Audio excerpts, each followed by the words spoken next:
혼자 믿어도 정말 구원받을 수 있을까요? 교회에 나가지 않으면, 예배를 빠지면 혹시 나 지옥 가는 건 아닐까?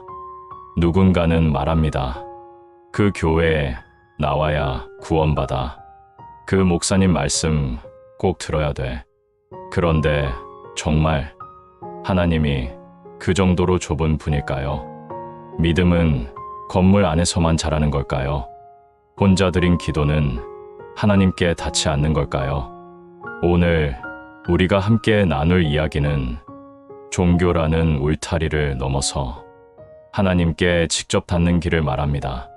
지금부터 들려드릴 이 말씀은 당신이 어디에 있든, 누구와 함께 있든, 아니, 완전히 혼자일지라도 충분히 구원받을 수 있다는 그 놀라운 진리의 시작입니다. 많은 이들이 묻습니다. 교회에 나가지 않으면 정말 구원받지 못하나요? 마치 구원의 자격이 출석 체크에 달린 것처럼 느껴질 때가 있습니다. 하지만 성경은 그렇게 말씀하지 않습니다. 하나님은 교회 건물 안에만 계시지 않습니다. 하나님은 사랑이시고 그 사랑은 인간이 만든 틀에 갇히지 않습니다. 고린도전서 10장 32절에서 바울은 이렇게 말합니다. 유대인에게나 헬라인에게나 하나님의 교회에나 거치는 자가 되지 말라. 이 말은 곧 종파나 민족, 출신, 문화로 누군가를 나누지 말라는 뜻입니다. 하나님은 특정 교회만, 특정한 사람만 사랑하지 않으십니다. 진정한 믿음은 혼자서도 얼마든지 가능합니다. 예수님도 말씀하셨습니다. 골방에 들어가 문을 닫고 은밀한 중에 계신 내 아버지께 기도하라. 하나님은 우리가 드리는 조용한 한숨도 들으시는 분입니다. 예배당의 화려한 찬양보다 골방에서 울먹이며 드리는 기도를 더 귀하게 받으십니다. 물론 함께 예배드리는 공동체도 소중합니다. 하지만 공동체가 없다고 해서 믿음이 잘못된 건 아닙니다. 오히려 혼자 믿는 시간이 가장 깊은 신앙의 뿌리가 자라는 때가 될 수 있습니다.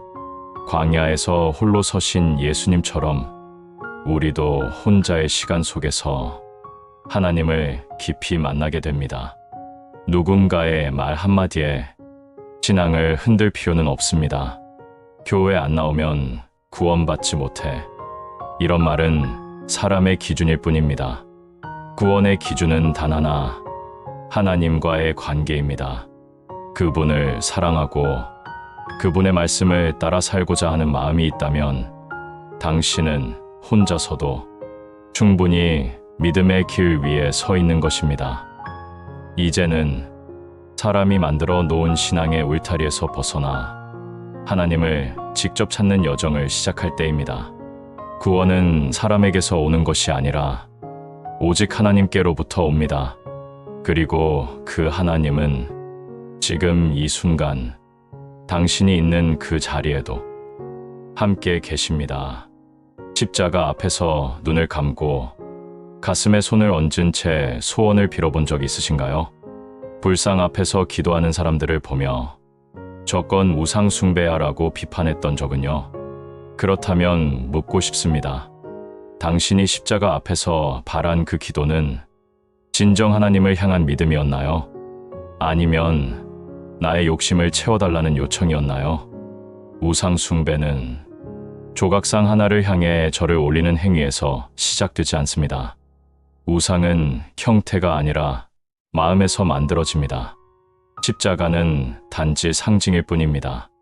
그것이 나무로 되어 있든 금으로 되어 있든 그 자체는 아무 힘도 없습니다.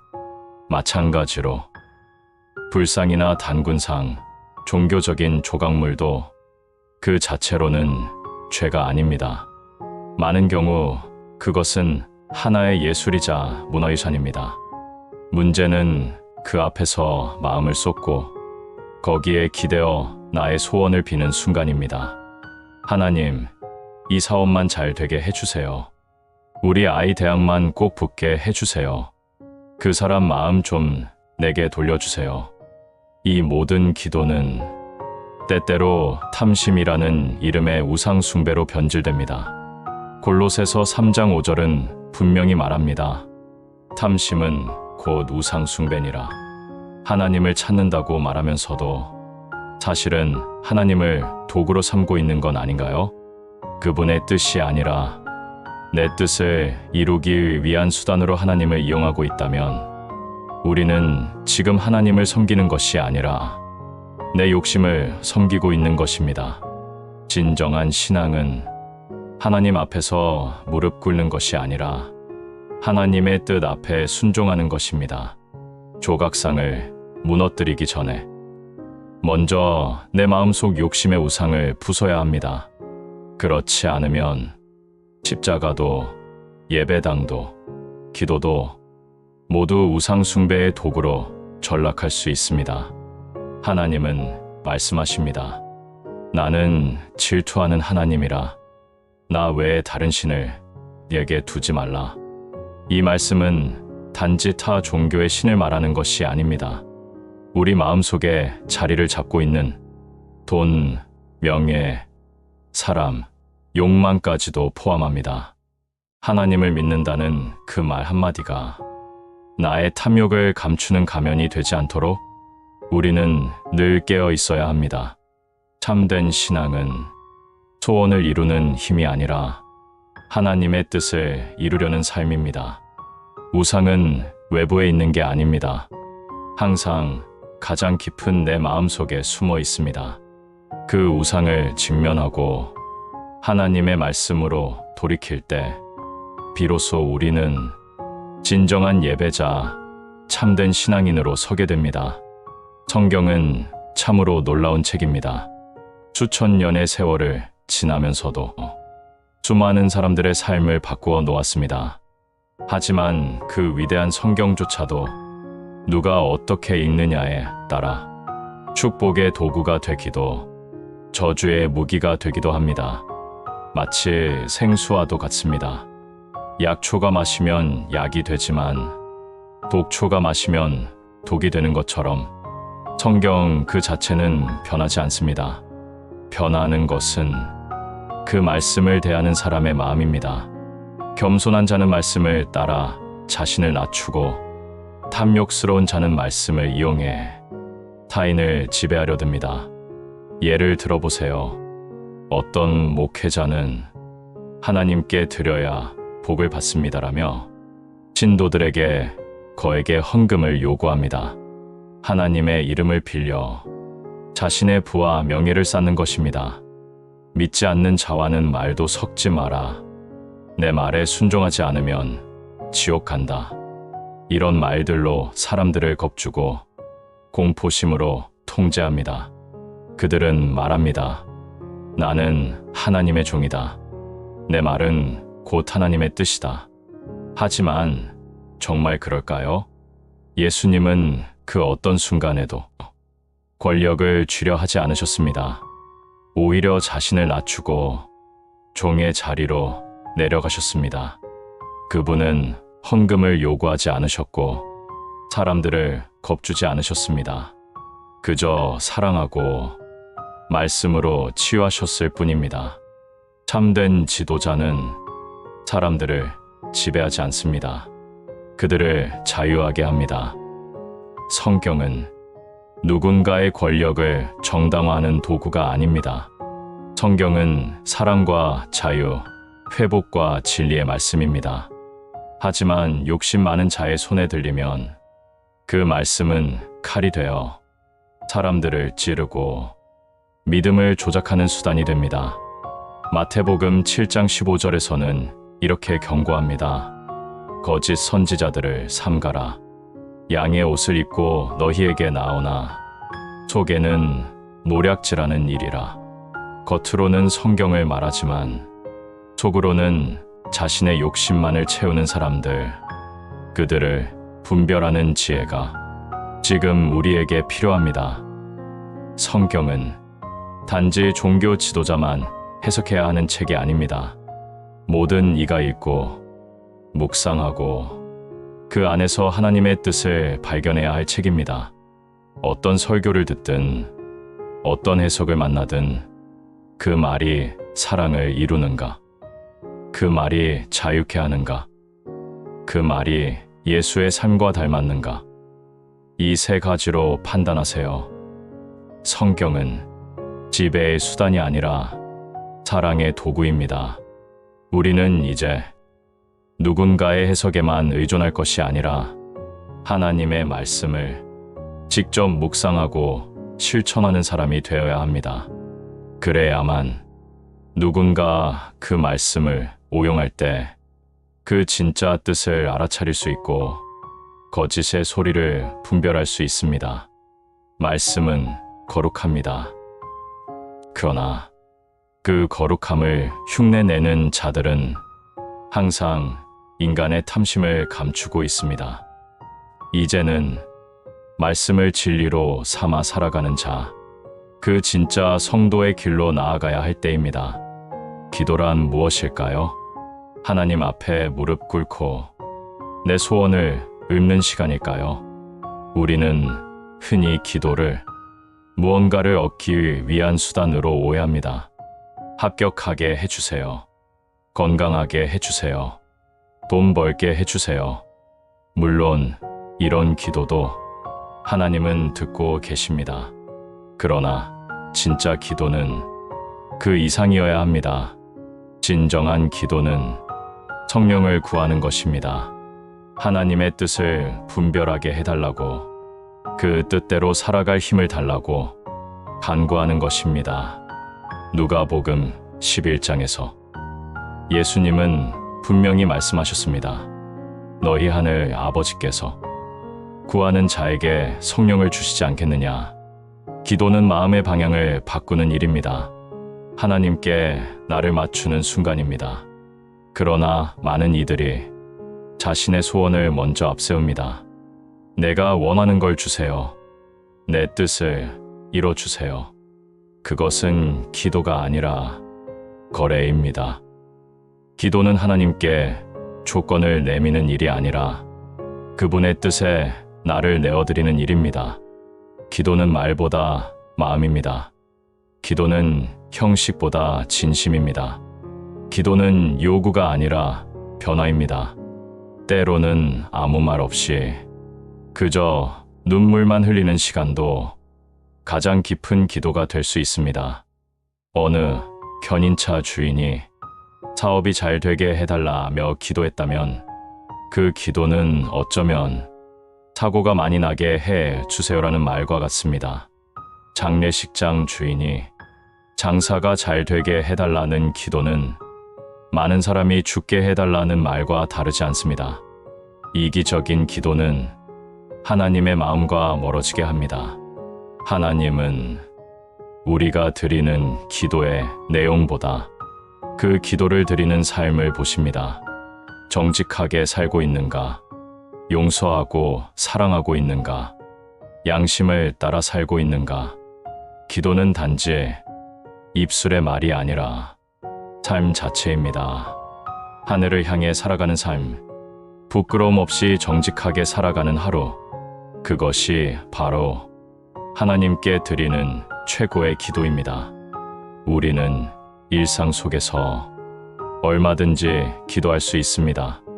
밥을 짓는 손끝에서도, 아이를 안아주는 품 안에서도, 눈을 감고 깊은 호흡을 들이쉬는 그 순간에도 기도는 하나님께 나를 맡기고 그분의 뜻을 향해 걸어가는 삶의 방향입니다. 예수님도 말씀하셨습니다. 회당이 아니라 골방에서 기도하라. 조용한 마음, 하나님께 집중하는 고요한 시간, 그 자리가 바로 천국의 문이 열리는 자리입니다. 그러니 소원을 앞세우기보다 성령을 구하십시오. 무엇을 얻을까 보다 어떤 사람으로 변화될까를 바라보십시오. 그리고 기억하세요. 기도는 나를 위한 주문이 아니라 하나님을 향한 고백입니다. 기도는 하나님의 뜻에 순종하는 결단이며 그 결단 위에 살아가는 하루하루가 곧 예배입니다. 기도하는 삶, 기도처럼 사는 하루, 그것이 하나님께서 가장 기뻐하시는 예배입니다. 우리는 죽음 이후의 세계에 대해 많은 상상과 질문을 합니다. 천국은 정말 있는 걸까? 구원은 어떻게 받을 수 있을까? 이런 궁금증 속에 사람들은 종종 이렇게 말하곤 하죠. 그래도 착하게 살면 천국은 가지 않겠어? 그 질문에 대해 성경은 한 가지 분명한 기준을 제시합니다. 십계명입니다. 십계명은 단순한 윤리 강령이 아닙니다. 그것은 하나님께서 직접 쓰신 구원의 기준이자 삶의 이정표입니다. 어떤 영화에서는 죽은 자가 10개의 관문을 통과해야 내세로 갈 수 있다고 묘사됩니다. 그 장면을 보며 저건 그냥 판타지지라고 넘길 수도 있겠지만 성경의 눈으로 보면 그 메시지엔 깊은 진리가 담겨 있습니다. 십계명은 우리가 이 땅에서 지켜야 할 하나님의 10가지 약속입니다. 그리고 그 계명은 죽은 후 우리가 지나야 할 영적 관문이기도 합니다. 살인하지 말라, 도둑질하지 말라, 간음하지 말라, 거짓 증거하지 말라. 이 4가지는 우리가 잘 알고 있는 죄악입니다. 그러나 많은 이들이 간과하는 계명이 있습니다. 바로 내 부모를 공경하라. 부모를 공경하지 않은 사람은 그 문을 통과할 수 없다고 하셨습니다. 왜일까요? 부모는 우리를 낳아주신 존재입니다. 보이지 않는 하나님께 순종하려면 먼저 보이는 부모에게 순종할 수 있어야 합니다. 부모를 멀리하고 믿음이 다르다는 이유로 벌레 보듯하는 자가 어찌 하나님을 진심으로 경외할 수 있겠습니까? 하나님은 우리의 헌금보다 화려한 기도보다 삶 속에서의 진심을 보십니다. 남을 미워하며 교회에선 주여 주여 하는 자보다 작은 선행이라도 꾸준히 실천한 이가 하나님께 더 가까운 자입니다. 십계명은 하나님과 인간 사이의 약속입니다. 이 약속을 무시하고 살아간다면 죽음 이후의 문은 쉽게 열리지 않을 것입니다. 십계명은 경고이자 기회입니다. 하나님께서 우리를 심판하시려는 것이 아니라 우리를 살리기 위해 먼저 그 기준을 알려주신 것입니다. 지킬 수 있을 때 지켜라. 후회가 아니라 순종으로 살아라. 이것이 십계명이 우리에게 주는 메시지입니다. 누구나 실수합니다. 완벽하게 계명을 지키는 사람은 없습니다. 그러나 중요한 건 지키려는 마음입니다. 노력하는 자에게 하나님은 자비를 베푸십니다. 거듭나려는 자에게 회복의 기회를 주십니다. 그러니 지금 십계명을 다시 마음에 새기세요. 하나하나의 계명은 당신의 영혼이 지나야 할 문이자 다리입니다. 그 문을 무사히 지나려면 이 땅에서부터 정직하게 사랑으로 진심으로 살아가야 합니다. 십계명은 단순한 규칙이 아닙니다. 영혼을 위한 안내서이며 하나님과의 약속을 지키는 성도의 삶 그 자체입니다. 오늘도 그 약속을 마음에 품고 조금 더 하나님께 가까이 가는 하루가 되기를 바랍니다. 교회는 꼭 건물 안에 있어야 할까요? 매주 주일 아침 많은 이들이 교회로 발걸음을 옮깁니다. 화려한 예배당, 울려 퍼지는 찬양, 정해진 순서대로 이어지는 예배. 이것이 신앙의 전부일까요? 우리는 종종 착각합니다. 건물 안에 있어야 예배가 되고 그 자리에 있어야 하나님께서 임재하신다고. 하지만 예수님은 그런 말씀을 하신 적이 없습니다. 오히려 이렇게 말씀하셨죠. 골방에 들어가 문을 닫고 은밀한 중에 계신 내 아버지께 기도하라. 즉, 하나님은 건물 안에 계시는 분이 아니라 우리의 마음 안에 거하시는 분입니다. 교회란 벽돌과 유리창으로 지어진 곳이 아니라 진실한 믿음으로 세워진 영적인 공간입니다. 고린도전서 3장 16절은 말합니다. 너희가 하나님의 성전인 것과 하나님의 성령이 너희 안에 계시는 것을 알지 못하느냐? 그렇습니다. 우리가 바로 하나님이 머무시는 성전입니다. 우리는 때로 웅장한 성당과 예배당을 바라보며 감탄합니다. 그러나 그 어떤 건축물도 하나님의 눈에는 사람의 마음보다 귀하지 않습니다. 화려한 건물이 아니라 거룩한 마음이 하나님께 드리는 진짜 예배입니다. 예수님 시대에도 사람들은 성전을 숭배했습니다. 그러나 예수님은 그 성전을 가리키며 이렇게 말씀하셨습니다. 이 성전을 헐라. 내가 사흘 만에 다시 일으키리라.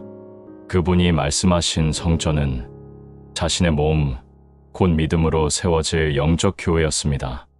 지금도 마찬가지입니다. 우리는 더 이상 사람의 손으로 지은 건물 안에 하나님을 가두어 놓을 수 없습니다. 하나님은 조용한 방 안에서도, 버스 안에서도, 깊은 산 속에서도 언제든지 우리와 함께 하십니다. 믿음은 장소에 묶이지 않습니다. 예배는 성전 건물 안에서만 드려지는 것이 아니라 우리의 일상 전체가 예배가 될 수 있습니다. 밥을 짓는 손끝에도, 남을 향한 미소에도, 잠시 멈춰 하늘을 올려다보는 그 순간에도 하나님은 거기 계십니다.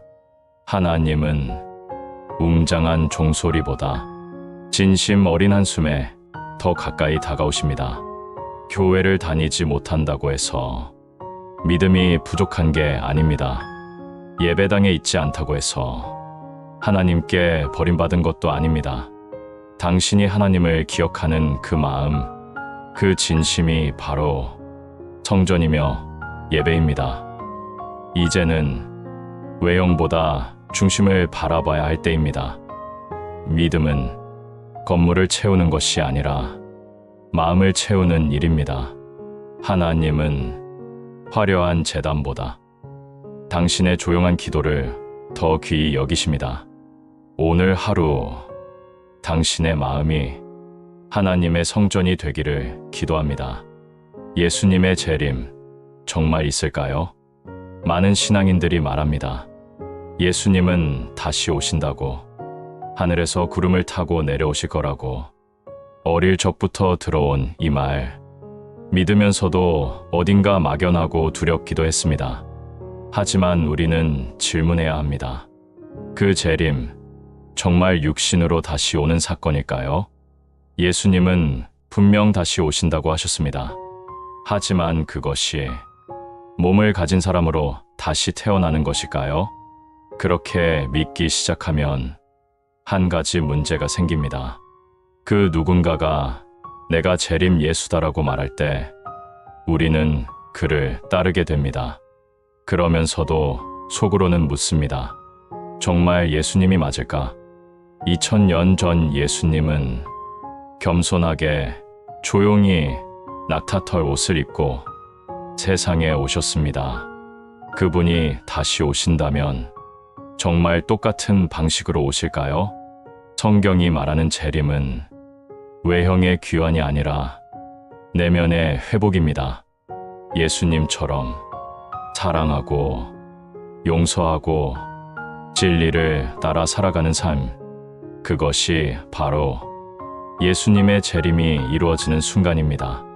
하나님은 하늘에서 내려오는 한 사람을 기다리기보다 예수님의 삶을 실천하는 수많은 사람들을 통해 하나님의 나라를 이루어 가십니다. 재림은 이 땅에 예수 같은 사람들이 더 많아질 때 이루어집니다.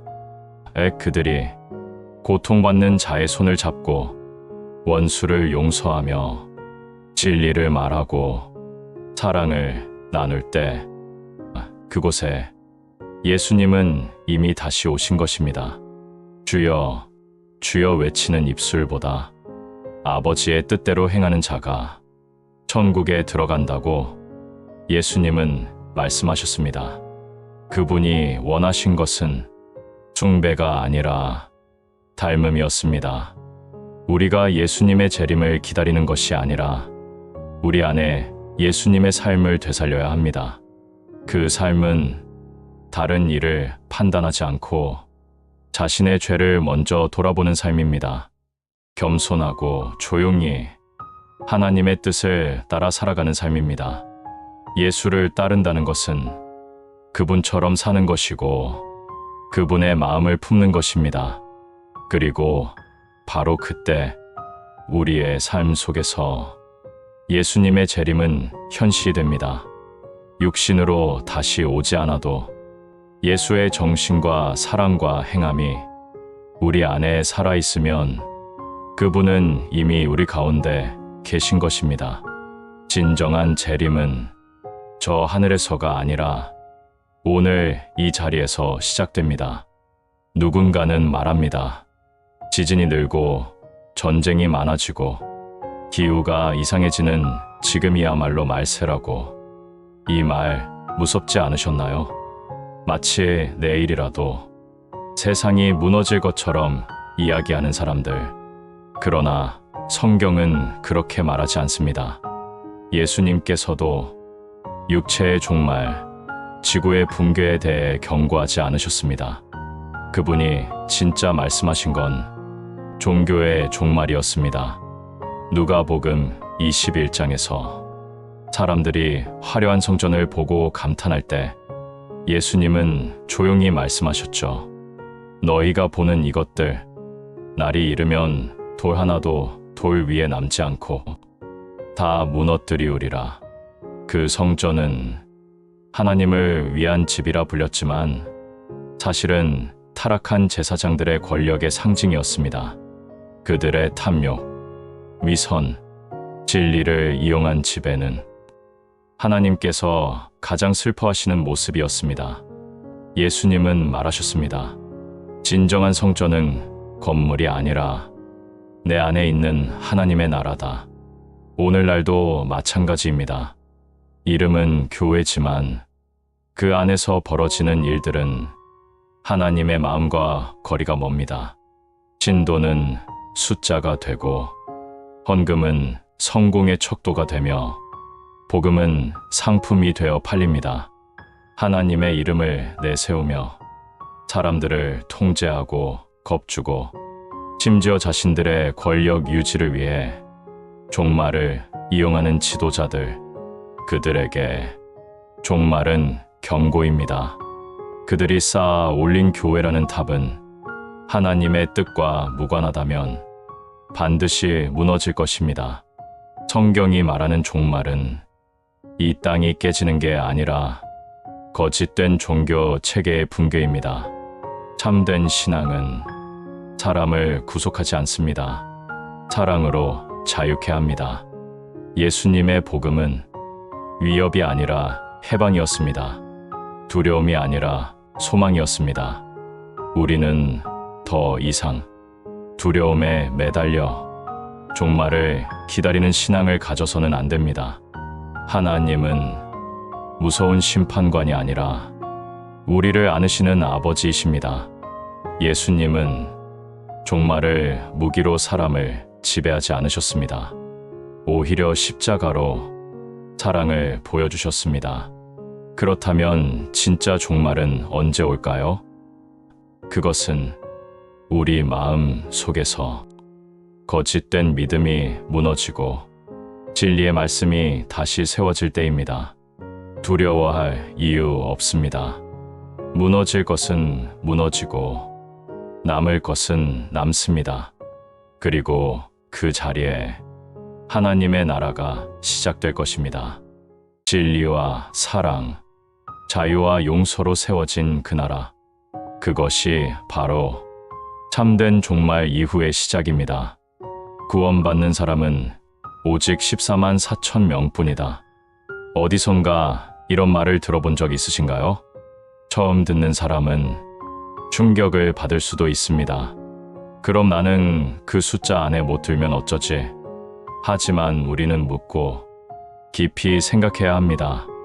정말 하나님께서 단 14만 4천 명만 구원하신다고요? 요한계시록에 등장하는 이 숫자는 문자 그대로의 인원이 아닙니다. 상징적인 숫자입니다. 12지파를 뜻하는 12, 완전함을 의미하는 1000, 그리고 다시 12를 곱한 수치인 14만 4천.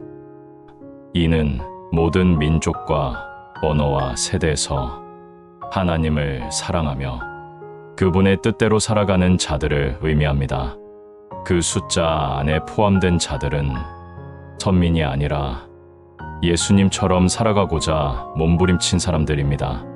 하나님은 결코 누구를 차별하시지 않습니다. 누구든지 진실하게 회개하고 사랑을 실천하며 이웃을 내 몸같이 여기는 사람이라면 천국의 시민이 될 수 있습니다. 그렇다면 14만 4천 명은 누구일까요? 그들은 이 시대의 영적 개혁을 이끄는 사람들입니다. 예수님의 삶을 닮아가며 세상의 사랑과 진리를 퍼뜨리는 자들, 그들의 존재는 끝이 아니라 시작입니다. 구원이 닫히는 문이 아니라 더 많은 사람들을 천국으로 인도하는 문입니다. 그들이 먼저 변화되면 그 빛이 번져나가 가정으로, 마을로, 나라로 퍼지게 됩니다. 그로 인해 모든 인류가 천사처럼 변화될 수 있는 길이 열립니다.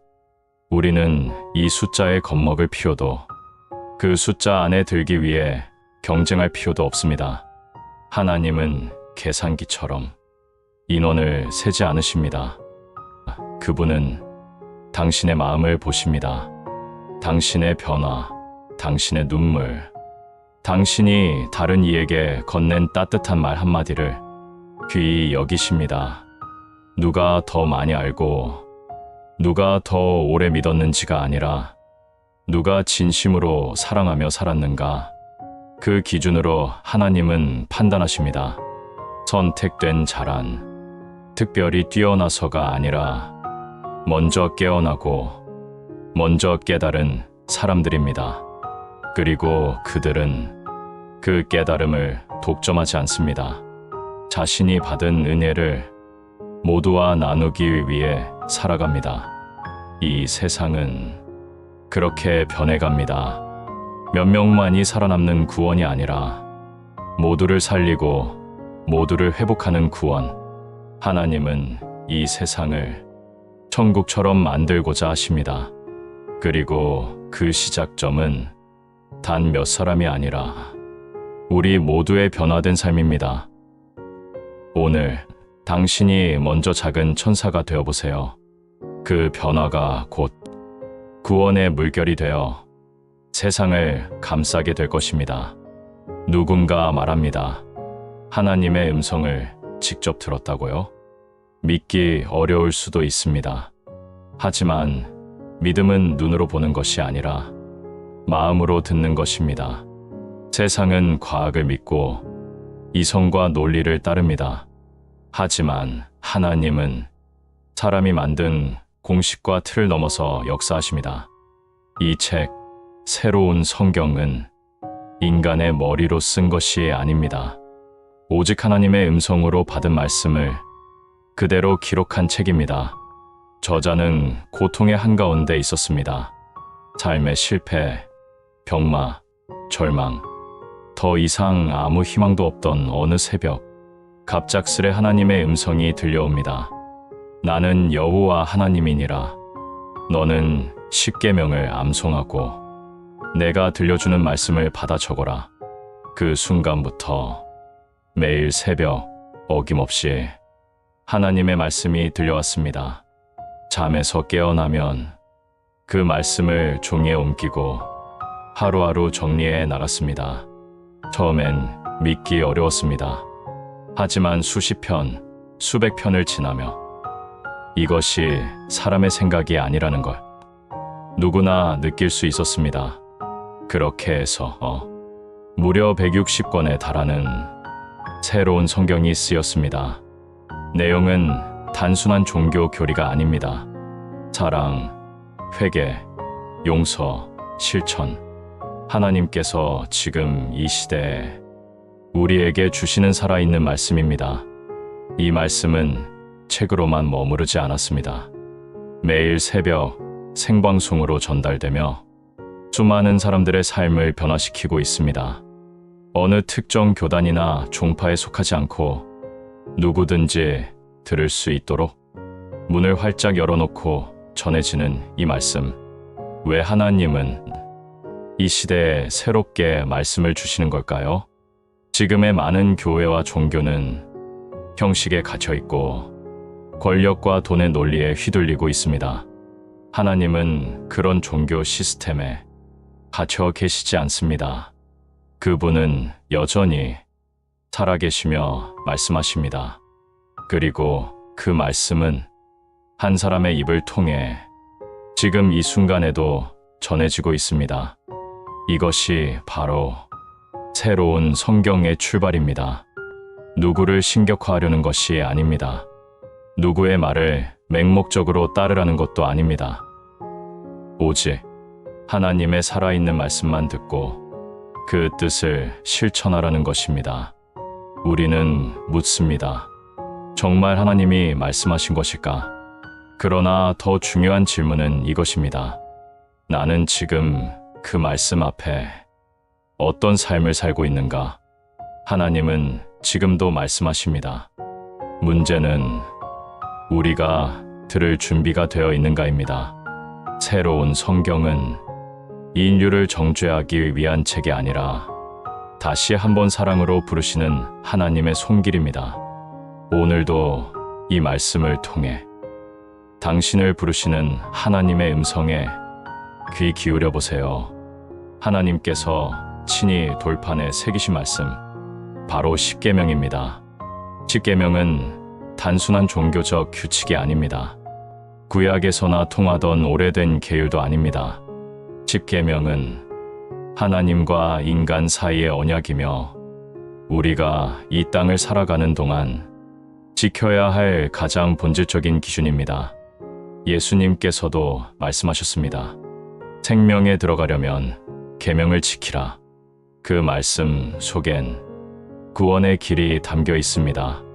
어떤 종파에 속했는지, 교회를 얼마나 오래 다녔는지보다 더 중요한 건 하나님의 계명을 삶으로 살아내는가 하는 것입니다. 그 중에서도 특히 강조되는 계명이 있습니다. 내 부모를 공경하라. 우리는 종종 살인, 도둑질, 거짓말 같은 큰 죄들에는 민감하게 반응하면서도 부모를 홀대하고 믿음이 다르다는 이유로 멀리하며 자신의 신앙을 핑계 삼아 가족을 외면하기도 합니다. 그러나 하나님은 그렇게 말씀하지 않으셨습니다. 부모를 공경하지 않은 자는 결코 천국의 문을 통과할 수 없다. 왜일까요? 하나님을 보지 못한 우리가 그분을 사랑한다 말하려면 먼저 보이는 부모를 공경할 수 있어야 하기 때문입니다. 부모를 멀리하면서 하나님을 가까이 한다고 말할 수 없습니다. 너희가 너희 부모에게 한 그대로 하늘의 아버지께도 하게 되리라. 효도는 단지 인간관계가 아닙니다. 그것은 신앙의 본질입니다. 십계명은 단순한 외적 행위가 아닙니다. 우리의 마음과 삶을 드러내는 하나님의 거울입니다. 정직하게 살고 남을 해치지 않으며 탐욕과 거짓에서 떠나 사랑과 정의로 살아가라는 하나님의 분명한 기준. 십계명은 구원을 위한 조건이 아니라 구원을 향해 가는 길의 이정표입니다. 누군가는 말합니다. 나는 믿음만 있으면 돼. 하지만 성경은 말합니다. 행함이 없는 믿음은 죽은 것이다. 믿는다고 말하면서 계명을 무시하고 사랑하지 않고 자기 욕심대로 살아간다면 그 믿음은 자기 기만에 불과합니다. 하나님은 완벽함을 원하시는 게 아닙니다. 지키려는 마음, 노력하는 자세, 순종하려는 태도를 귀하게 보십니다. 10계명을 암송하는 것으로 그치지 말고 삶 속에서 하나씩 실천해 보세요. 작은 정직, 작은 용서, 작은 인내, 그 모든 것이 하나님 보시기에 큰 믿음이 됩니다. 10계명을 지킨다는 건 율법에 얽매인 삶이 아니라 하나님의 마음을 품고 살아가는 삶입니다. 그리고 그 삶이 곧 구원의 길입니다. 지금 이 순간 하나님께 가장 가까워지는 방법은 10계명을 가슴에 새기고 오늘 하루 그 뜻대로 살아가는 것입니다. 그것이 곧 천국의 문을 여는 열쇠입니다. 당신의 하루는 예배입니까? 우리는 보통 예배를 교회에 앉아있는 시간, 찬송과 기도가 오가는 순간으로 생각합니다. 하지만 성경이 말하는 예배는 그보다 훨씬 더 깊고 더 일상적인 것입니다. 삶 자체가 예배가 될 수 있습니다. 당신의 말투, 표정, 태도, 그 모든 것이 하나님께 드리는 향기로운 제물입니다. 기도도 마찬가지입니다. 무릎 꿇고 손을 모아야만 기도가 되는 게 아닙니다. 하나님의 뜻대로 살고자 하는 마음, 그 자체가 기도입니다. 정직한 하루, 사랑이 담긴 말 한마디, 남을 위한 배려, 그 모두가 살아있는 기도입니다. 하나님은 우리의 외적인 형식보다 내면의 진심을 보십니다. 예수님도 말씀하셨습니다. 회당에서 기도하지 말고 골방에서 기도하라. 그 뜻은 단지 장소를 말하는 게 아닙니다. 겉으로 보이는 경건이 아닌 진심 어린 내면의 기도를 말하는 것입니다. 그리고 그 기도는 당신의 삶 속에서 그대로 시연되어야 합니다. 우리는 자주 이렇게 기도합니다. 하나님, 저를 축복해 주세요. 원하는 걸 이루게 해주세요. 하지만 하나님이 정말 원하시는 기도는 이것입니다. 하나님, 제가 오늘도 사랑하게 해주세요. 용서하게 해주세요. 하늘의 뜻을 따라 살게 해주세요.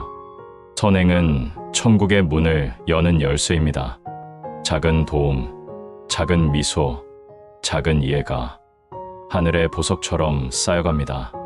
반대로 남을 미워하고 속이고 욕심을 부리며 살아간다면 그 모든 악행은 심판의 날에 드러나게 됩니다. 요한복음 5장 29절은 말합니다. 선한 일을 행한 자는 생명의 부활로, 악한 일을 행한 자는 심판의 부활로 나오리라. 신앙은 머리로만 하는 것이 아닙니다. 행동으로 증명되어야 합니다. 그리고 그 행동은 당신이 누구를 사랑하느냐에서 시작됩니다. 특히 당신의 부모, 보이는 부모를 사랑하지 못하면서 보이지 않는 하나님을 사랑한다고 말할 수 있을까요? 성경은 분명히 말합니다. 형제를 사랑하지 않는 자는 하나님을 사랑할 수 없다. 부모를 공경하지 않고 무시하거나 외면한 채 교회에서 아무리 거룩한 기도를 드린다 해도 그 기도는 하나님께 닿지 않습니다. 하나님께 드리는 최고의 예배는 당신의 일상 속에서 이루어지는 사랑입니다. 정성을 다해 부모를 챙기고 형제를 이해하고 낯선 이에게 따뜻함을 전하는 그 순간, 바로 그때 하나님은 가장 가까이에서 당신을 바라보고 계십니다. 삶을 기도처럼, 기도를 삶처럼 하나님은 당신이 무엇을 말하느냐보다 어떻게 사느냐를 더 귀하게 보십니다. 오늘 하루 당신의 삶이 하늘에 닿는 예배가 되기를 소망합니다. 성경을 읽는다는 건 단지 글자를 눈으로 따라간다는 뜻이 아닙니다. 그 안에 담긴 하나님의 마음을 깨닫는 것, 그것이 진짜 성경 읽기입니다. 그러나 많은 이들이 성경을 해석하는 데 있어서 문자 그대로 받아들이는데 그치곤 합니다. 구절 하나를 떼어내어 자신에게 유리하게 해석하고 상황과 맥락을 무시한 채 하나님의 뜻을 왜곡하기도 합니다. 예를 들어 무엇이든 구하면 주실 것이다라는 말씀, 이 구절 하나만 붙들고 원하는 것을 얻기 위한 수단처럼 기도를 이용합니다. 하지만 그 앞뒤를 읽어보면 하나님이 주시겠다고 하신 것은 성령, 즉 진리를 분별하는 지혜입니다. 성경은 단지 축복을 받기 위한 주문서가 아닙니다. 삶을 변화시키기 위한 거룩한 지침서입니다. 기복신앙, 즉 복을 받기 위해 하나님을 믿는다는 생각은 신앙을 거래로 만드는 잘못된 믿음입니다. 하나님은 조건 없이 사랑하시고 그 사랑에 반응한 우리가 하나님의 뜻대로 살기 위해 노력할 때 비로소 삶 속에 복이 흘러들어옵니다. 또한 성경은 누구든지 자신의 삶에 적용할 수 있는 살아있는 말씀입니다. 하지만 문자적으로만 해석하면 그 말씀이 살아 움직이기는커녕 오히려 다른 이들을 판단하고 정죄하는 칼이 됩니다. 여자는 잠잠하라. 노예는 주인에게 순종하라. 이런 구절들을 지금 시대에도 그대로 적용한다면 성경은 억압과 차별의 도구가 되어버릴 수 있습니다. 그렇기에 우리는 성경의 본래 맥락을 읽어야 합니다. 하나님의 사랑과 정의, 용서와 회복이라는 큰 그림 안에서 해석해야 하는 것입니다. 그리고 무엇보다 성경은 읽는 것이 전부가 아닙니다. 행함과 실천이 따를 때 비로소 그 말씀이 진리가 됩니다.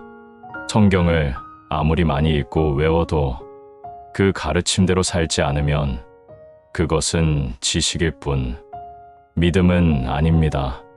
가장 작은 것 하나라도 지켜 행하는 자가 천국에서 큰 자가 된다 하신 말씀처럼 진짜 믿음은 작은 선행으로 드러납니다. 가장 작은 친절, 가장 작은 진실함, 가장 작은 회개가 하나님의 눈에는 가장 크고 귀한 믿음이 됩니다. 그러니 이제는 성경의 글자를 따지기보다 그 뜻을 따라 살기를 결단해야 할 때입니다. 하나님의 말씀은 규칙이 아니라 관계입니다. 단어 하나에 갇히는 것이 아니라 그 말씀이 우리를 어디로 이끄는지 묵상하며 걸어가야 합니다. 성경은 누구나 접근할 수 있어야 하고 누구나 그 뜻을 삶에 담아낼 수 있어야 합니다. 그리고 그 뜻은 항상 한 방향을 가리킵니다. 사랑하라, 용서하라, 행하라. 그것이 예수님의 삶이었고 그 삶을 따라가는 것이 진정한 말씀의 실천입니다. 그러므로 우리가 성경을 볼 때마다 그 말씀이 나를 어떻게 바꾸고 있는지, 내가 그 말씀 안에서 어떤 결단을 하고 있는지 돌아봐야 합니다. 이제 우리는 기복신앙과 문자주의에서 벗어나 살아있는 성경으로 하나님의 마음을 더 깊이 느끼고 더 넓게 실천하는 길로 나아가야 합니다. 예수님의 재림은 과연 어떤 모습일까요? 많은 사람들이 하늘에서 구름 타고 내려오는 신비로운 광경을 상상합니다. 하지만 예수님은 이미 이 땅에 오셨을 때 그 어떤 화려함도 권력도 세속적인 조건도 갖추지 않으셨습니다. 그분은 조용히 겸손하게 가난한 이들과 함께 하시며 사랑과 진리를 실천하셨습니다. 그렇다면 그 예수님이 다시 오신다면 어떤 방식으로 오시겠습니까? 우리가 진정 바라보아야 할 재림은 밖에서 오는 누군가가 아니라 내 삶 속에서 이루어지는 변화입니다. 예수님처럼 말하고, 예수님처럼 사랑하고, 예수님처럼 용서하며 살아가는 그 삶이 곧 예수님의 재림입니다. 그분은 다시 오리라고 약속하셨습니다. 하지만 그 약속은 육체의 귀환이 아니라 진리의 성령으로 우리 안에 임하는 방식으로 이루어집니다. 요한복음 14장 16절에서 예수님은 이렇게 말씀하셨습니다. 내가 아버지께 구하겠으니 그가 또 다른 보혜사를 너희에게 주사 영원토로 너희와 함께 있게 하리니 또 다른 보혜사 그분은 바로 진리의 성령입니다. 이 성령은 누구 한 사람에게만 임하는 것이 아니라 하나님의 뜻을 따르려는 모든 사람 안에 임하시는 영입니다. 그 성령은 우리에게 말씀이 무엇인지 알려주고 장래에 되어질 일들을 비추어 주며 어둠 속에서 빛을 선택할 수 있도록 지혜와 깨달음을 주십니다. 진리의 성령은 이 시대의 모든 혼란 속에서 우리를 하나님께로 인도하시는 영적 나침판입니다. 예수님께서 하셨던 모든 가르침은 이 성령을 통해 더 깊이, 더 정확하게 우리의 삶에 시연되기 시작합니다. 그리고 바로 그것이 하나님의 말씀이 책에서 현실로, 글자에서 삶으로 이루어지는 순간입니다. 많은 이들이 예수님의 이름만 외치며 그분을 기다립니다. 하지만 정작 그분이 원하신 것은 이 땅에 하나님의 뜻이 이루어지는 것이었습니다. 아버지의 뜻이 하늘에서와 같이 땅에서도 이루어지이다. 그 기도가 우리의 삶을 통해 시연될 때 예수님의 재림은 이루어집니다.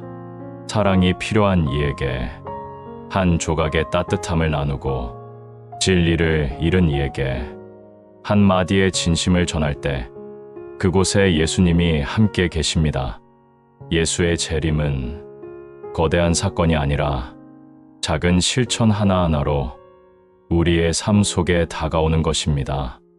우리가 말씀대로 살기 시작할 때 그 말씀이 우리 안에서 살아 움직이고 성령이 우리를 이끌기 시작할 때 그때 비로소 우리는 깨닫게 됩니다. 하나님의 말씀은 더 이상 과거의 기록이 아니라 지금 여기를 살아있는 진리라는 것을, 그리고 그 진리는 이 땅에 다시 하나님의 나라를 세우기 위해 끊임없이 우리를 부르고 계십니다. 지금까지 함께 나눈 말씀, 당신의 마음에 어떤 흔적을 남겼나요? 하나님의 음성은 언제나 조용히, 그러나 분명히 우리의 삶을 부르십니다. 종교의 틀을 넘어, 형식의 벽을 넘어 하나님의 뜻은 오늘도 당신의 마음을 찾아갑니다. 신앙은 말이 아닙니다. 삶이고 실천이며 가장 가까운 이에게 향하는 사랑입니다. 십계명을 가슴에 새기고 기도처럼 하루를 살아가며 작은 실천으로 하나님의 뜻을 이루어가는 삶, 그 삶이 곧 하늘의 문을 여는 열쇠입니다. 지금 이 순간에도 하나님은 당신을 기다리십니다. 혼자여도 괜찮습니다. 조용한 골방이어도 충분합니다. 당신이 있는 그곳이 바로 하나님께 드려지는 거룩한 성전이 되기를 소망합니다. 다음 시간에도 깊은 진리와 따뜻한 지혜로 다시 만나 뵙겠습니다. 당신은 혼자 서 있을 수 있습니다. 그리고 혼자 믿어도 충분히 구원받을 수 있습니다.